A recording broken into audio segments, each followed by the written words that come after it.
죽음이 올 때까지 멈추지 마라.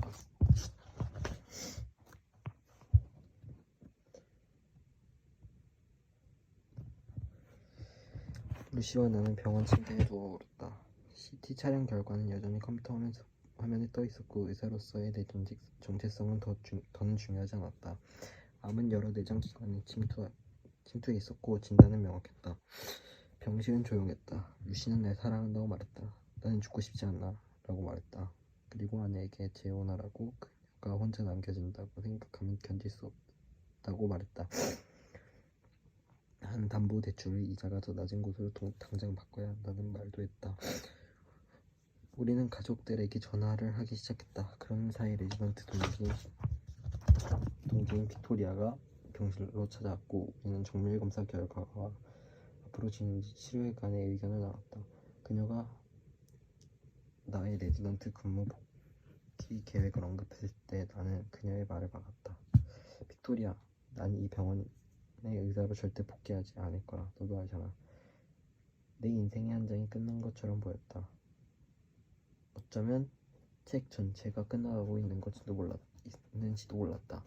나는 사람들의 삶의 과도기를 잘 넘기도록 도와주는 목자의 자격을 반납하고 길을 잃고 방황하는 양이 되었다.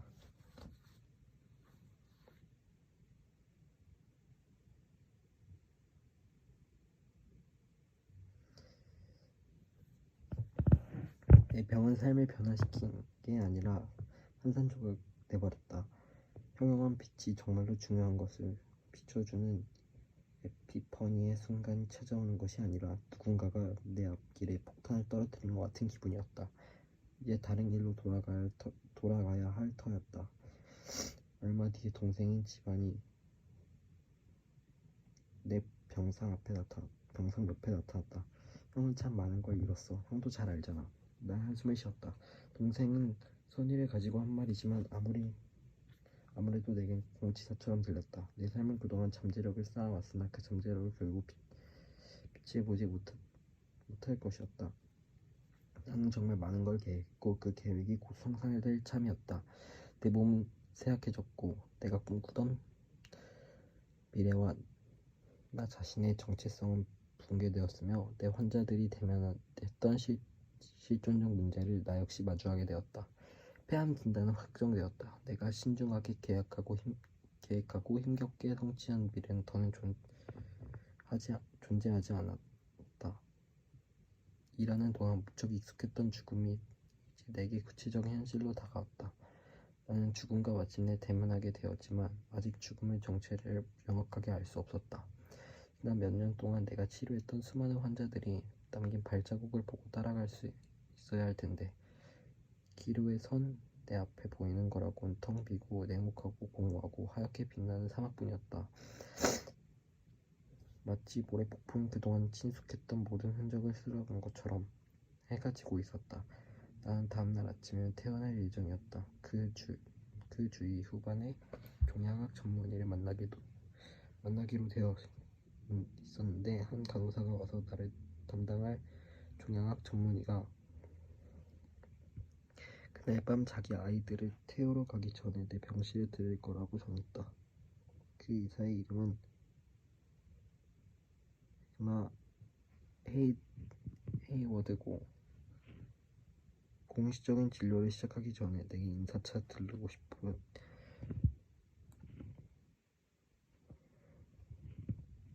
한다는 것이다. 나는 전에 그녀의 환자 몇 명을 진료한 적이 있어. 그녀를 알고 있긴 했지만 형식적인 인사를 제외하고는 그녀와 얘기를 나눠본 적이 없었다. 부모님과 형제들은 별말 없이 병실 여기저기에 서 있었고 루시는 침대 옆에 앉아 내 손을 잡고 있었다. 그러다 문이 열렸고 에마가 들어왔다.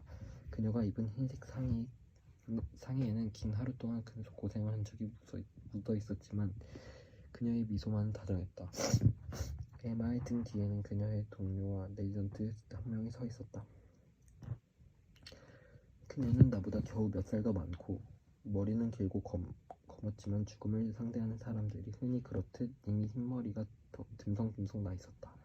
그녀는 의자를 당겨 앉으며 말했다. 안녕하세요. 에마라고 해요. 죄송하게도 오늘 잠깐 있다가 가야 할 것 같네요. 하지만 들러서 제 소개를 하고 싶었어요. 난 정맥 주사를 꽂은 팔을 들어 그녀와 악수했다. 들려주셔서 감사합니다. 내가 말했다. 빨리 자녀분들을 데리러 가셔야 할 텐데요. 물론 제 가족입니다. 그녀는 루시와 내 부모님과 형제들에게 고개를 끄덕여 인사했다. 참 상심이 크겠어요. 여러분 모두 다요. 앞으로 며칠 동안 얘기 나눌 시간이 많을 거예요. 이미 당신의 종양 표본을 연구실에 보내서 검사를 맡겨놨어요.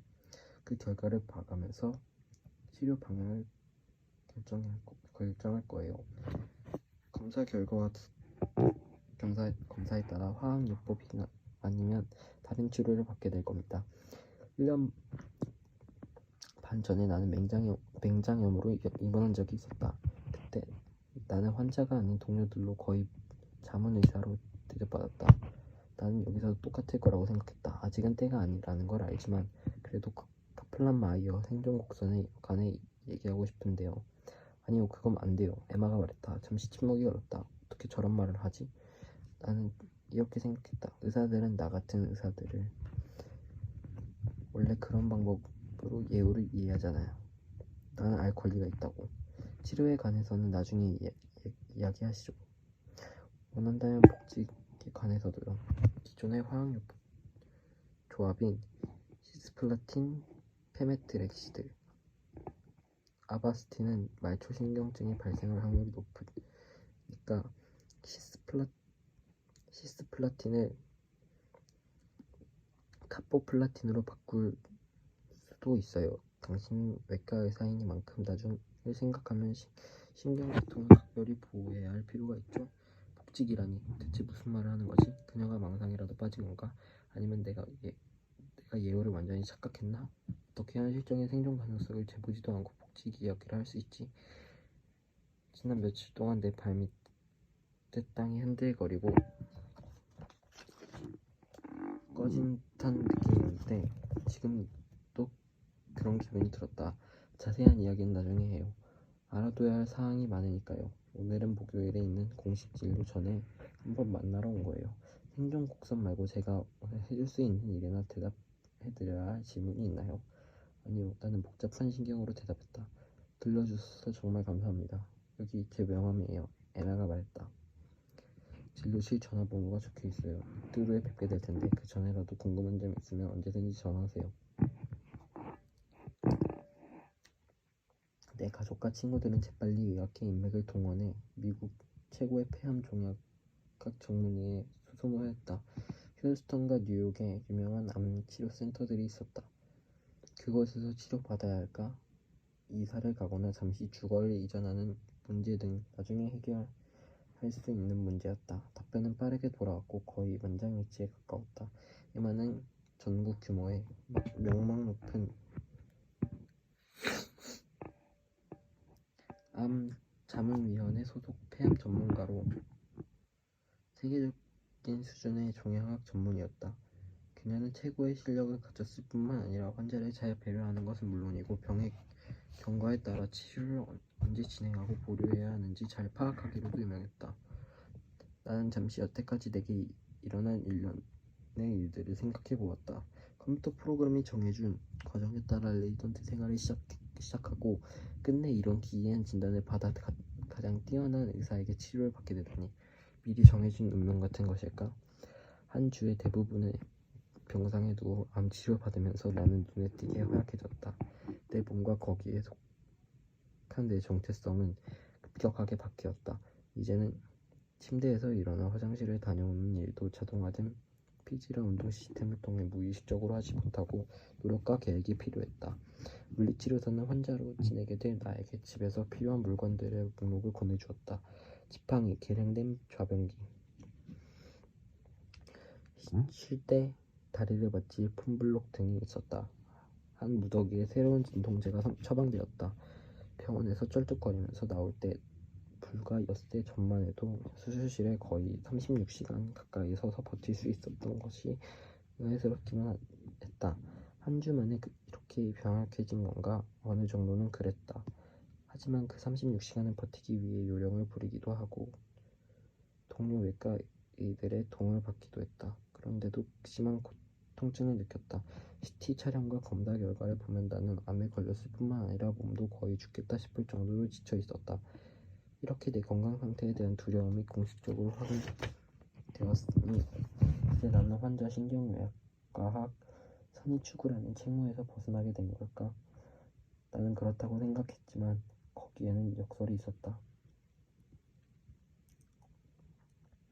환자들을 돌봐야 한다면서 나를 몰아붙이던 그 의무가 사라지자 나 자신이 어느새 병약자가 되어 있다는 것이다.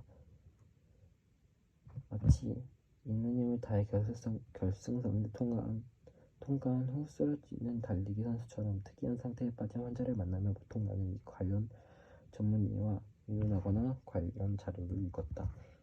이번에도 다를 거 없어 보였다.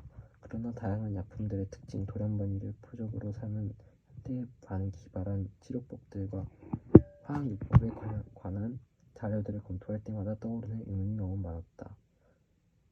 내 병에 대해 유용하면서도 일관된 연구를 할 수 없었다. 시인 알렉산더 포프는 이렇게 말했다. 어설프게 배우는 건 위험한 일이다. 유지샘을 흠뻑 마시든가 아니면 아예 입도 대지 말라. 직접 병을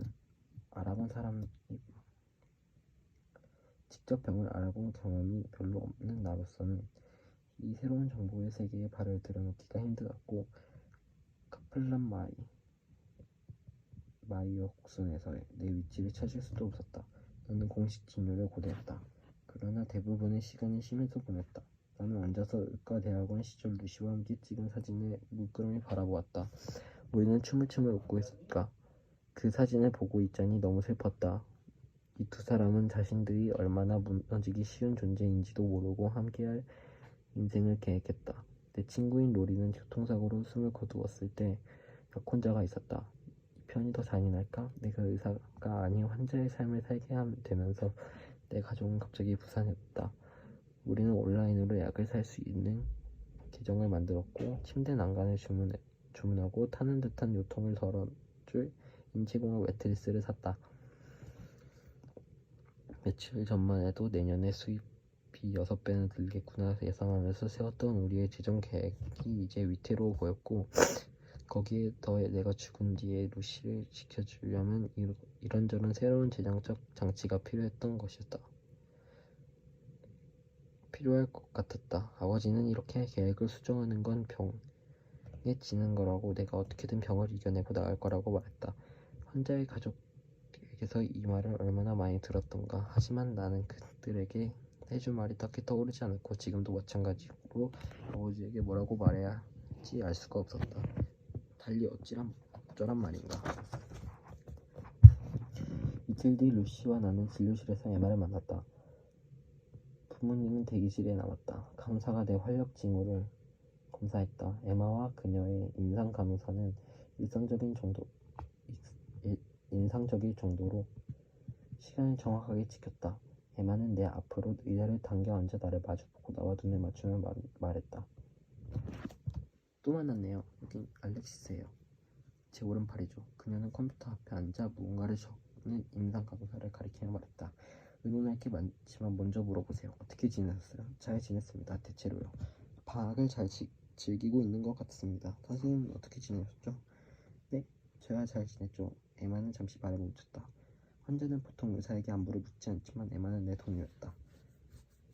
이번 주엔 이번 환자를 보고 있어요. 무슨 말인지 잘 아시죠? 그녀가 미소를 지으며 말했다. 루시와 나는 당연히 알았다. 외래 환자를 맡는 전문의에 주기적으로 입원 환자를 진료하는데 이 때문에 이미 꽉 찬 일정에 몇 시간 근무가 추가된다는 얘기였다. 인사말을 몇 마디 더 나눈 뒤 우리는 폐암연구소의 현 상황에 관해 편안하게 이야기를 시작했다. 에마는 2가지 방법이 있다 말했다. 전통적인 방식으로 화학요법이 있다. 빠르게 분열하는 세포들을 포괄적으로 공격할 수 있다는 장점이 있다. 없는 추구 암세포를 노리지만 골수, 모낭, 창자 등의 세포 역시 공격을 받는 단점도 있다. 에마는 마치 다른 의사에게 강의하듯 관련 정보와 선택 사항들을 알려주지만 이번에도 카플란 마이어 생존 곡선에 대해서는 단 한마디도 언급하지 않았다. 엠마는 또 새로 개발된 치료 방법을 소개해주면서 주로 암 자체의 특정한 분야 결함으로 공격 목표를 삼는다고 설명했다. 나는 오래전부터 암 연구에 성배와도 같았던 그의 노력에 대해 들어본 적은 있었지만 이만큼 진전이 있었다는 걸 알고 깜짝 놀랐다. 이 새로운 치료법으로 일부 환자들이 암 진단후 오랜 시간 생존했다. 당신에 대한 검사 결과가 대부분 나왔어요. 에마가 말했다. 당신에겐 PI3K 변이가 있어요. 하지만 이게 무슨 의미인지는 아직 몰라요. 당신 같은 환자에게서 가장 흔하게 나타나는 EGFR 변이 유무도 곧 검사할 거예요. 저는 변이 가능성이 높다고 보고 있어요. 만약 그렇지 않으면 화학요법을 받는 대신 타세바 알약을 먹어도 돼요. 결과는 내일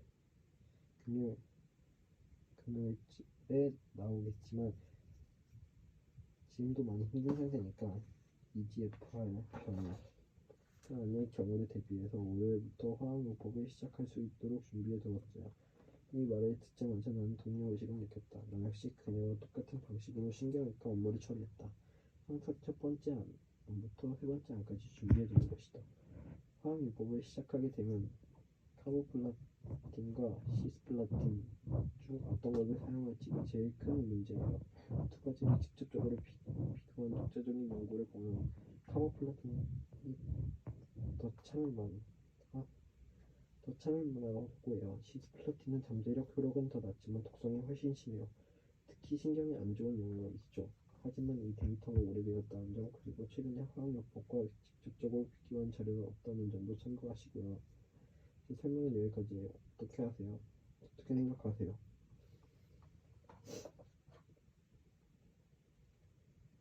외과 수술을 하기 위해 내 손을 보호해야 한다는 생각은 이제 별로 없어요. 그거 말고 내가 할 수 있는 일이 많을 겁니다. 손을 못 쓰게 되면 다른 직장을 찾으면 되고 굳이 일이 아니더라도 뭔가 할 수 있는 게 나을 거예요. 에마는 잠깐 생각하다 요랬댔다. 물어볼 게 있어요. 당신에게도 수술이 중요한가요? 외과의로서 수술을 시도하는 게 하고 싶은 일인가요? 그럼요. 그걸 하려고 제 인생의 3분의 1을 투자했는걸요. 알겠어요. 그러면 카보플라틴의 서부 그게 생존율에 영향을 미치지 않겠지만 삶의 질을 크게 바꿔줄 거예요. 다른 질문 있나요? 에마는 치료 방향을 확신하는 듯했고 나는 기쁜 마음으로 그녀의 말을 따랐다. 어쩌면 내가 다시 외과 수술을 할 수 있을지도 모른다는 희망이 생기기 시작했다. 조금씩 긴장이 풀리는 기분이었다. 다시 담배를 피워도 될까요? 나는 익살스럽게 물었다. 루시는 웃었고 에마는 눈을 부릅떴다. 안 돼요. 진지하게 물어보고 말아요. 플란 마이어. 그 얘기는 하지 않을 겁니다. 나는 그녀가 왜 이렇게 거부하는지 이해할 수 없었다. 어쨌든 나는 그런 통계에 익숙한 의사였다. 정 말해주지 않겠다면 내가 직접 찾아보면 된다. 난 이미 그러기로 마음먹었다. 잘 알겠습니다. 내가 말했다. 이제 더 확실해진 것 같네요. 일단 내일 EGFR 검사 결과를 보고 변이가 맞으면 타세바정을 복용하면 되겠군요. 아니면 월요일부터 화학요법을 받고 또 한 가지 알려드리고 싶은 건 이제부터 제가 당신의 의사라는 점입니다.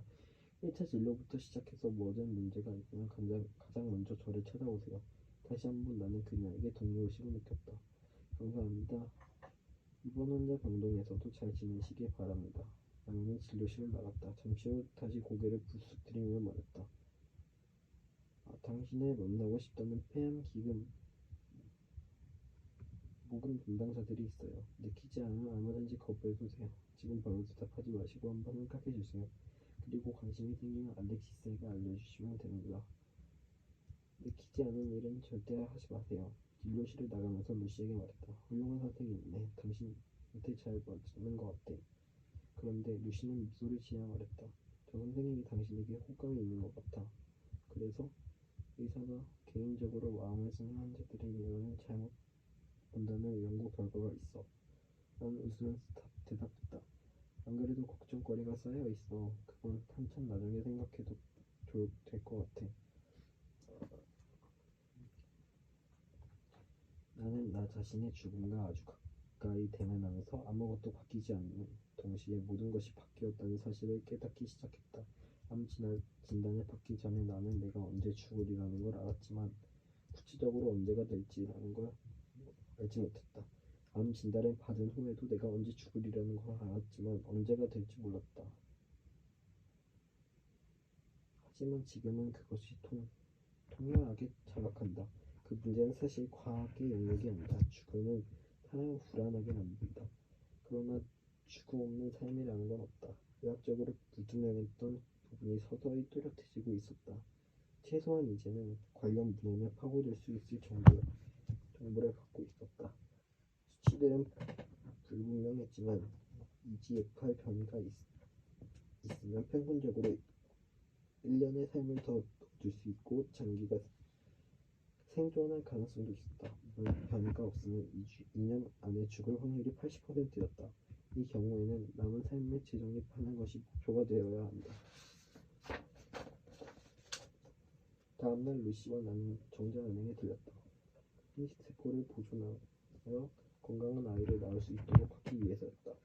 우리는 원래 내 레지던트 생활이 끝나면 아이를 가질 계획이었다. 하지만 이제는 암 치료제들이 내 정자에 어떤 영향을 미칠지 알 수 없기 때문에 혹시나 아기를 가질 거라면 치료 전에 정자를 냉동해 두어야 한다.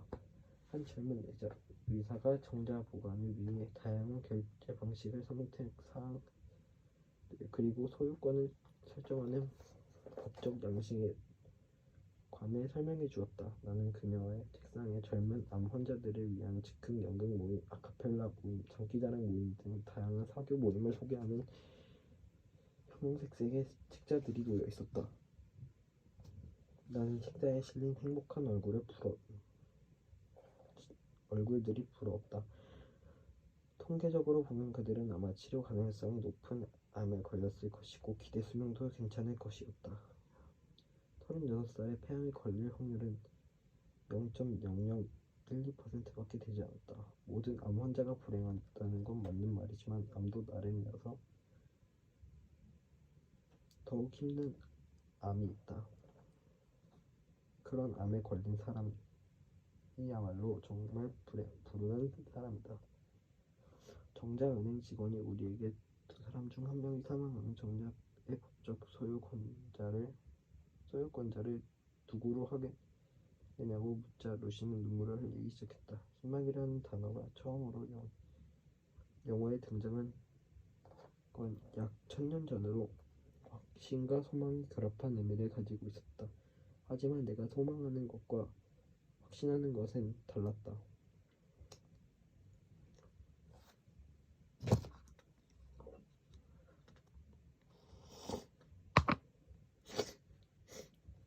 그렇다면 내가 말하는 희망의 진짜 의미는 헛된 소망을 위한 여지를 남겨두는 것이었을까? 그건 아니었다.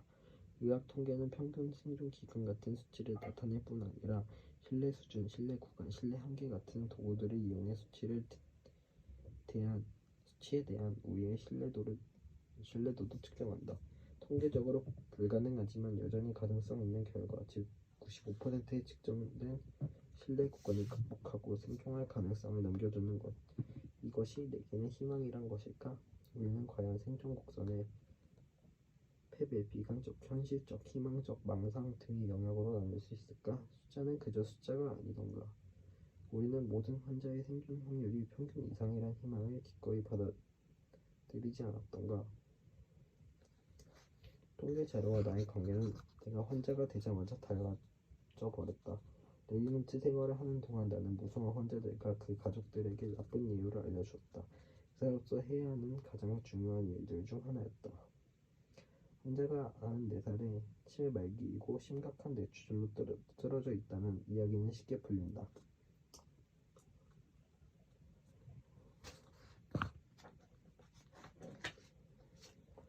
하지만 너처럼 36살에 말기암 진단을 받은 환자에게 말을 꺼내기가 참 힘들다.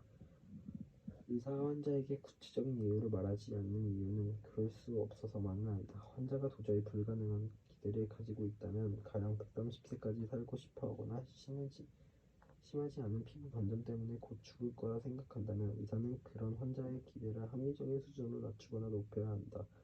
그러나 일반적으로 환자가 원하는 건 의사가 숨기는 과한 지식이 아니라 각자 스스로 찾아야 하는 실존적 진정성이다. 통계를 지나치게 파고드는 것, 소금물로 갈증을 해결하는 것과 같다. 죽음을 정면으로 마주하고 고뇌에 빠지는 일은 생존 가능성에 아무런 도움이 되지 않는다. 정자 은행을 떠나 집으로 왔을 때 병원에서 전화가 왔다. 치료 가능한 변이라는 결과가 나왔다는 소식이었다.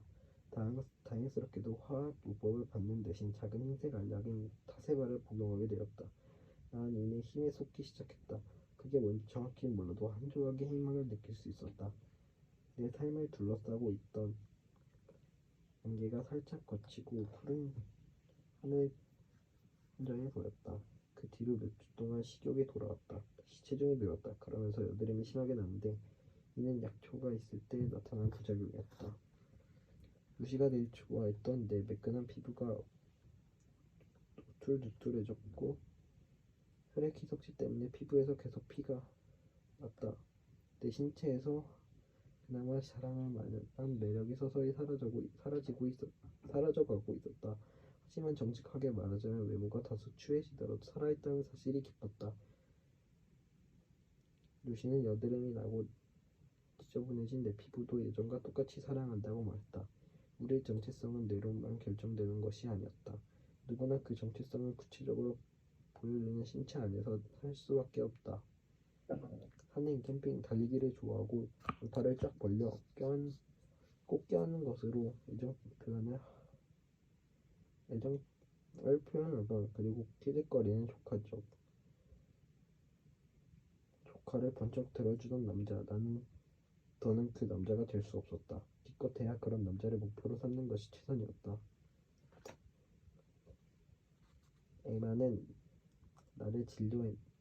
에마는 격주로 나를 진료했는데 첫 진료에서 우리의 이야기는 의학적인 문제에서 실증적인 문제로 넘어갔다. 암에 대한 전통적인 대처 방식도 화제에 올랐다. 치과에서 가족들과 조용히 평온한 시간을 보내는 것.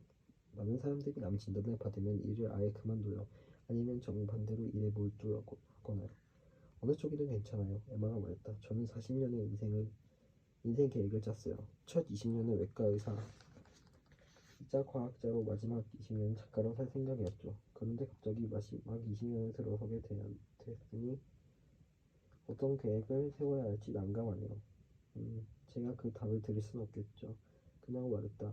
원한다면 수술실로 다시 복귀할 수 있을 거라는 말씀밖에 못 드리겠네요. 하지만 당신에게 가장 중요한 건 꼭 뭔지 생각해 보세요. 시간이 얼마 남았는지 알면 쉬울 텐데요. 2년 남았다면 글을 쓸 겁니다. 10년이 남았다면 수술을 하고 과학을 탐구하겠어요. 시간이 얼마나 남았는지 확실히 말할 수 없다는 건 당신도 잘 알 거예요. 물론 나도 알고 있었다. 누나가 자주 하는 말을 인용하자면 내 가치를 찾는 건 내게 달린 문제였다. 하지만 내 마음 한구석은 그 말이 공허한 핑계처럼 느껴졌다. 물론 나도 환자에게 구체적인 시간을 제시하지 않았지만 환자를 어떻게 해야 할지는 늘 생각하고 있었다. 그렇지 않으면 생사가 걸린 결정을 어떻게 내릴 수 있는가. 그때 문득 내가 저질렀던 실수들이 떠올랐다. 예전에 난 한 가족에게 아들이 생명유지 장치를 떼는 것이 좋겠다고 조언한 적이 있었다. 하지만 2년 후 아이의 부모가 나를 찾아 아들이 피아노 연주를 하는 모습이 담긴 동영상을 보여주면서 아들의 목숨을 구해줘서 고맙다는 말과 함께 컵케이크를 주었다. 내 일정에서 종양치료가 가장 중요한 순간이긴 했지만 그에 못지않게 중요한 약속이 하나 있었다. 루시의 강권을 못 이겨 암 환자를 전문으로 하는 부부관계 상담사를 만나는 일이었다. 창문 없는 상담실에 안락 의자에 앉아 우리 부부는 삶을 상세하게 이야기했다. 암 진단과 함께 부서져버린 현재와 미래를 아는 고통과 알지 못하는 고통, 장기적인 계획을 세우지 못하는 어려움, 서로 필요로 하는 절실한 마음을 털어놓았다. 사실 어떻게 보면 암은 우리의 결혼 생활을 구원해준 것이나 다름없다. 두 분은 제가 본 어떤 부분보다 잘 대처하고 계세요. 첫 만남을 마무리하면서 상담사가 말했다. 제가 두 분에게 드릴 조언은 딱히 없는 것 같은데요.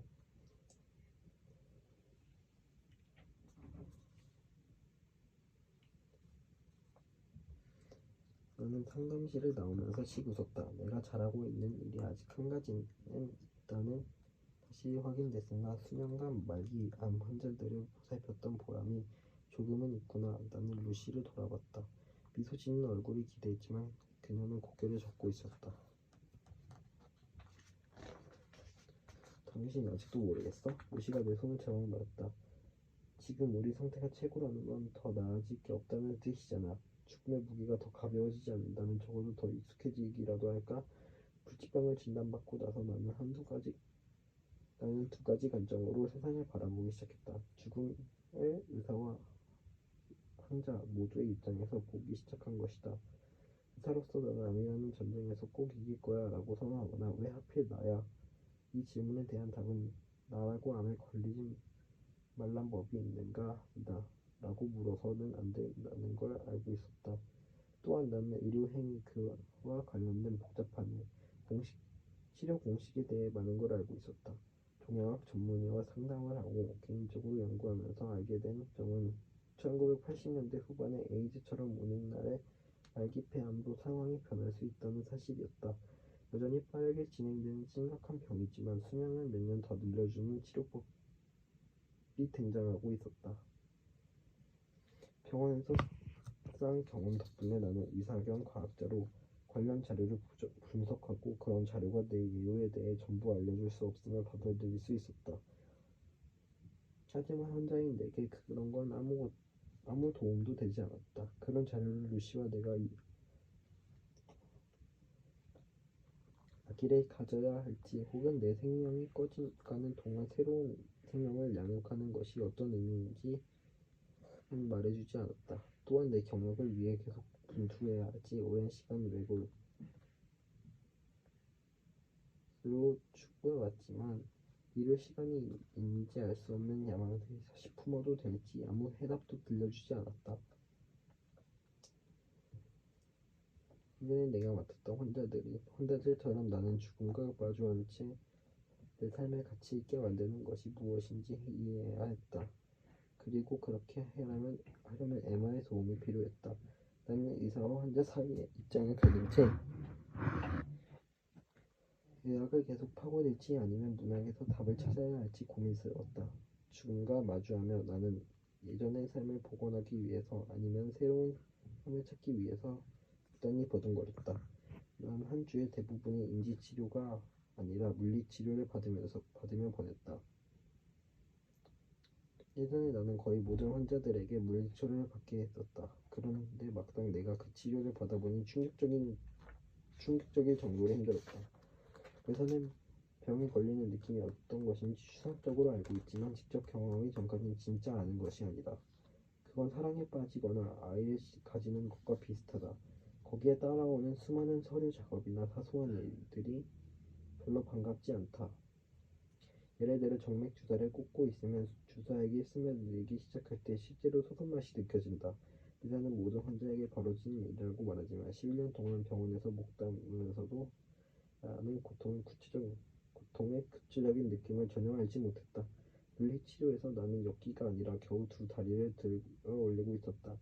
진이 빠지고 굴욕적이었다. 뇌는 멀쩡했지만 왠지 다른 사람이 된 것 같은 기분이었다.